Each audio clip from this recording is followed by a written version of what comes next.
probe into actor Sushant Singh Rajput's death opened a can of worms. The investigating agencies obtained clues cracking WhatsApp messages. Riya Chakravarti's WhatsApp chats with Mahesh Bhatt got leaked. And then came the drug angle, all accessed through WhatsApp chats. So how private is your WhatsApp chat? Is your data safe? Can your messages be tapped, cloned, or hacked? Is WhatsApp vulnerable? That's right. It's a big question that concerns us all, the 400 million plus WhatsApp users across the country. Hello and welcome. You're watching the News Unlocked, the show that takes you behind the headlines to the stories that matter. Over the next half hour, we'll discuss how safe are the so-called end-to-end encrypted WhatsApp chats that we all engage in, with an estimated 65 billion messages being transmitted daily, apart from 2 billion minutes of voice and video calls being made every day in 2018. WhatsApp is undoubtedly the world's most popular messaging service, but its reputation of confidentiality has come under a cloud in India, especially during the recent drug investigations. Can WhatsApp really protect your privacy when you make a message? We'll be joined by experts, but first, take a look at this report.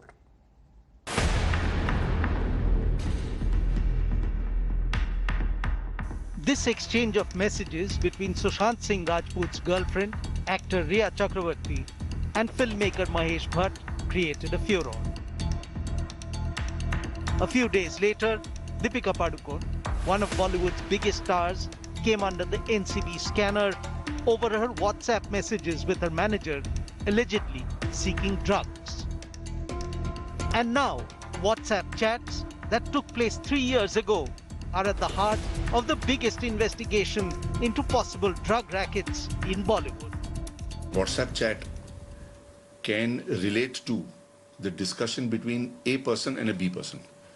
So whatever is being discussed inter se between two people, that is something which will become admissible. But to give a particular meaning to that particular conversation between A and B, you need to have corroborative evidence. The leak of these chats has raised more pertinent questions, sparking concerns about privacy of WhatsApp chats. WhatsApp maintains that chats are end-to-end encrypted, and even if messages are intercepted in transit, they cannot be read by anyone, not even its own technicians. But this is how it works. WhatsApp messages, both sent and received, are stored in the phone memory. Even if a specific chat is deleted in the app, messages could still be retrieved by hackers who have either remote or physical access to the phone. Sent and received messages are stored in a decrypted form on the phone and can be retrieved by anyone who has access to it. There are some caveats. If the phone memory is full, older messages get overwritten and deleted. And if the phone is physically destroyed, the data cannot be accessed. However, messages might still be accessible on the phone of whoever one has been communicating with. Accessing the chat backups saved to cloud storage or external hard drives is also fairly easy. For instance, chat backups stored in decrypted form on Google Drive or iCloud can be accessed by simply using a copy of the original SIM card while installing WhatsApp on a new phone. WhatsApp Auto Backup feature stores data on Google Drive or iCloud in an unencrypted form. Manual backups to cloud storage hard drives are also unencrypted. Anyone with access to these files can read these messages. Now the big question, can WhatsApp share chats with the government? Well, WhatsApp stores metadata, which includes call and message logs, IP addresses, geolocations. And this can be shared with law enforcement agencies if there is a legal order. With the latest developments and data privacy laws being as ill-defined as they currently are in India, privacy in the digital ecosystem seems to be a nebulous concept. And joining me now are special guests. I'm joined by Osama Manzar, founder and director of the Digital Empowerment Foundation. I'm also joined by Joyjeet Bhattacharya, President, Center for Digital Economy and Policy Research. Pawan Duggal is advocate at the Supreme Court, and Kaushik Deka is the author of this cover story of India Today, which raises the question, how private? I'm going to come to each of you to understand that basic question that people want to know. Is WhatsApp's guarantee of privacy actually true or not? Pawan Duggal, as a lawyer, why don't you take it? Because WhatsApp says we promise privacy and secrecy of communication, assuring every user that messages and calls are end-to-end encrypted. No one outside this chat, not even WhatsApp, can read or listen to them. How do you reconcile that with the fact that all these chats in this drug case have been made public? Let me begin by the basic fundamental misconception that all of us have, that WhatsApp is private and is secure. WhatsApp is neither private nor is it secure, because when you look at its terms and conditions, it very craftily tells you that whatever you publish on WhatsApp, audio, video, image or text, is public information. You do not have any privacy with this. Also, WhatsApp has been sharing all your information with Facebook and Facebook group of companies since September 2016. Hence, any expectation of privacy needs to evaporate instantaneously because you have no privacy. Now, this massive propaganda campaign of end-to-end encryption has confused many and foxed others. The fact remains is WhatsApp only says that your encryption, your messages is encrypted from point A to point B. WhatsApp does not tell you that prior to point A, your messages are unencrypted, and post point B, your messages are unencrypted. And hacking a WhatsApp is a child's play. So when they legally bound you with your terms and conditions, which say that you agree to share all your information with the WhatsApp, and it's not private information, but public information, you've already cut all your hands on the table and put it for WhatsApp to roast. No, but that's that's putting a very fine distinction to what WhatsApp has said, because in a way, the public until now, Kaushik Deka, till you put up this very fine article on WhatsApp, seemed to suggest that this was a messaging service that could not be tapped, cloned or hacked. Now, what your story seems to suggest is that far from that, messages sent and received are stored in a decrypted form on the phone, and they can be retrieved by anyone who has access to it, including the police. Yes, as Mr. Duggal has rightly pointed out, means he is an expert on this. The fact is that once you use WhatsApp or any messenger platform, whether it's WhatsApp or Signal or Telegram, the moment you send a message and you receive a message, and your phone can be accessed by anyone, can be hacked. And as long as your phone can be hacked, you are not secure, because the only encryption that they provide is on the way. From your phone, supposedly I'm sending you a message. The moment the message is traveling to your phone, in between, in certain messenger services like WhatsApp and Signal, they cannot be encrypted. So they are all encrypted, so they cannot be checked or they cannot be hacked. But the moment it reaches your phone, or it's at the same time it's stored in my phone as well. So anybody can hack my phone and can access in real time, or once they get access to my phone, either physically or steal it. So it's not safe. Once you are on the digital highway, you should forget about privacy. No, so therefore, is that what we are saying, Osama Manzar, that once you're on the digital highway, we must forget about privacy? That all this talk over the years, and remember, this is a country which still doesn't have a proper internet privacy law in place. We should just forget about privacy. Is that the lesson that we have to learn from all that has happened in the last month? Okay, forget about last month or before last month, and I agree with Pawan and other colleague of mine on the screen, is that, data is traveling right when you type and then when it is going. So it is going from your phone to the ISP and then the WhatsApp server and several levels. And it is subject to really, data format is changing all the time into different level. And somebody who is claiming that it is encrypted may be encrypted at their own level of server, but before that and after that, it has many paths of highways that it is traveling, and it's a matter of being hacked or being accessed or being shared. And all the information that you are sharing about this controversy may not have come from WhatsApp. It may have come from different ways. And therefore, even WhatsApp can say that, yes, I am right and I have not shared this information, but it has been shared in some way or the other. So data which once goes from your keyboard is certainly subject to any level of technological intervention. Jajit Bhattacharya, it comes to the question again of privacy. Therefore, are we now saying that until we have a proper law of privacy, and we don't have one in this country at the moment, you have to just accept that WhatsApp is part of this digital highway, and every message you put out can be recovered in WhatsApp's auto backup feature that stores data through Google Drive or iCloud? Yeah, Rajdeep, it's true that we still haven't passed the PDP bill, the Privacy Data Protection Bill, which has been hanging for quite some time. But having said that, we still have some protection from the IT Act 2000 itself. Certain provisions and sections of the IT Act 2000 does protect us. But having said that, if there is a security breach, because the privacy breach is essentially coming from the security breach, and as Pawan rightly said, from the endpoint to endpoint, it may be encrypted, but the endpoints are open. If the reader can read it, so can anybody else.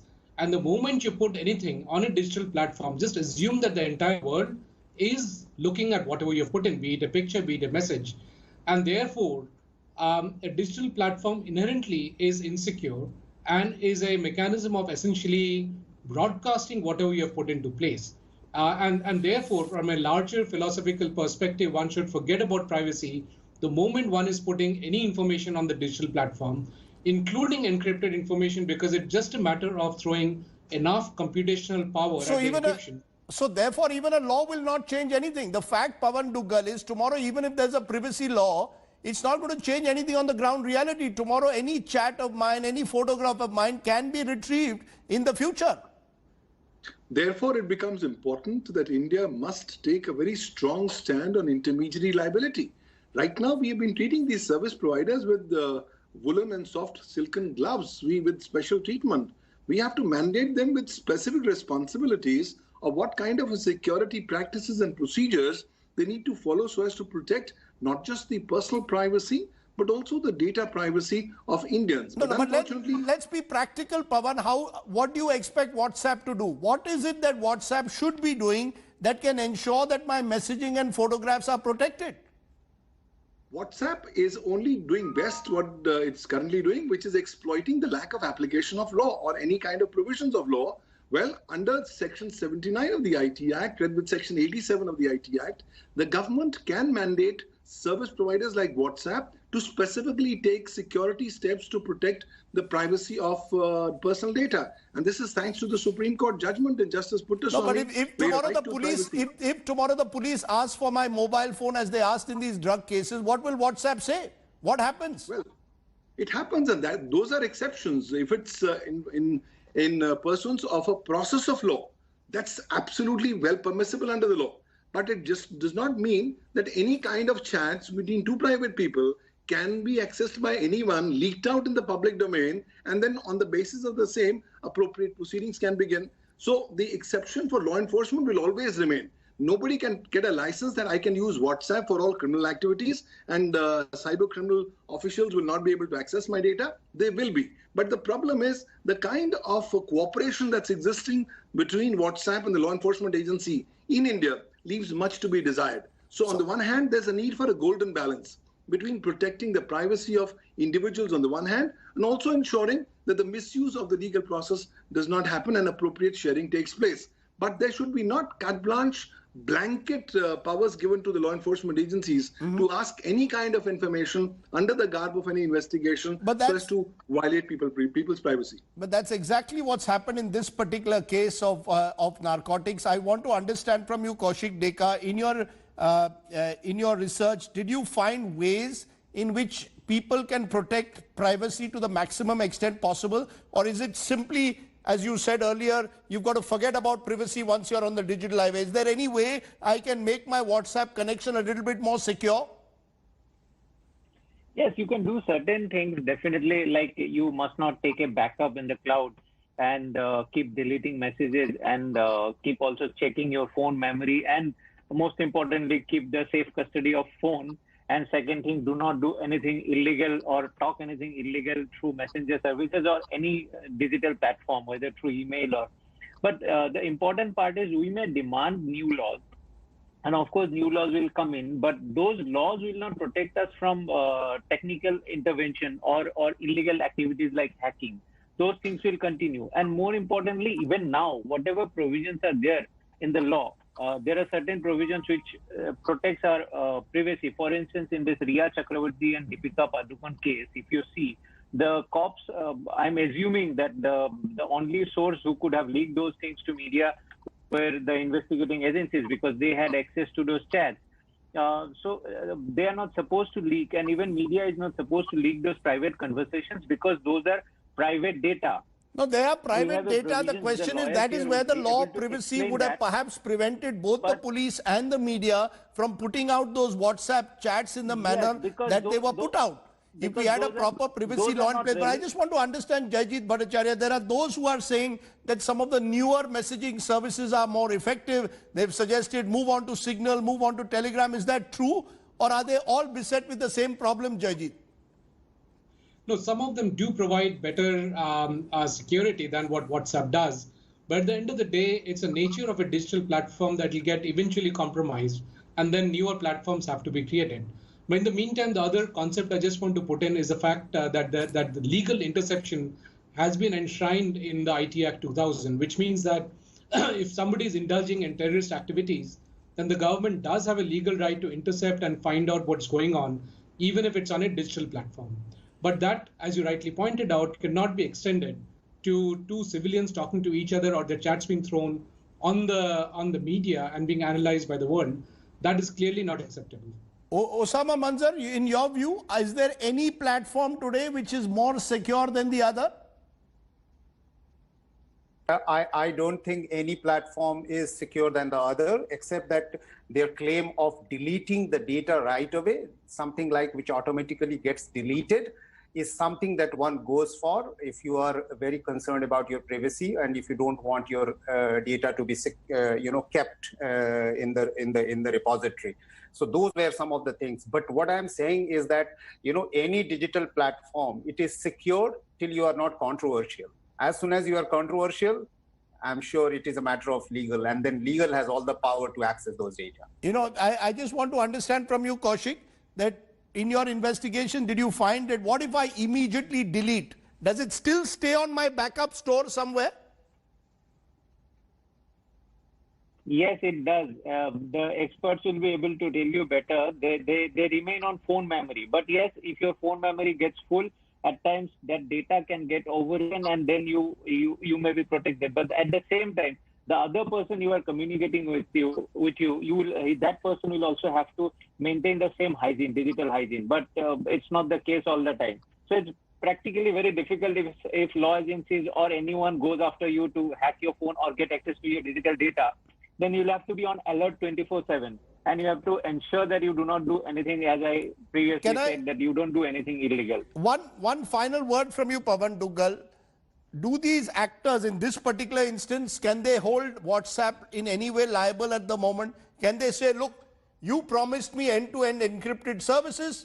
Now we find that those messages have gone to the police, have been taken down by the police, shared widely. Can they, you believe, do they have a legal, can they hold WhatsApp in any way legally liable? Well, I think they'll not have a very strong case, primarily because WhatsApp will argue, look, you at the time when you installed WhatsApp agreed to my terms and conditions and my privacy policy, and I specifically told you that your data is not private data and I will share it with other people. That's what I'm doing it. No, 1 minute. WhatsApp says in their message, no one outside of this chat, not even WhatsApp, can read or listen to them. They perfectly say that. What they don't tell you is that prior to the sending of the chat or the message and post receiving, what happens to that? They only tell you one part of the picture without telling you the other incomplete part of the picture. So that's one reality. But I believe that these actors can definitely put WhatsApp on the mat in terms of its failure to comply with reasonable security practices and procedures and its capacity as an intermediary under Section 79 of the IT Act. But that's going to be a tall order because WhatsApp has virtually a license. You give them a license to go and misuse your data. So I think the realization is, let's not use these kind of messaging platforms if you're going to be serious of our privacy. But in case if we use them, let's not cry because our privacy was never existing at the time when we downloaded these apps. Okay, I think that's a cautionary note on which to end. Once you're on WhatsApp, you effectively lose your sense of privacy. The messages that you have, you virtually voluntarily decided that you want to be part of this digital highway. You can read much more on this on the latest India Today. How private? A complete cover story on WhatsApp. Thank you all very much for joining us on the News Unlocked. I've learned a bit today. I hope you too have. Thanks for watching. Bye for now. Stay safe. WhatsApp a little less. Bye for now.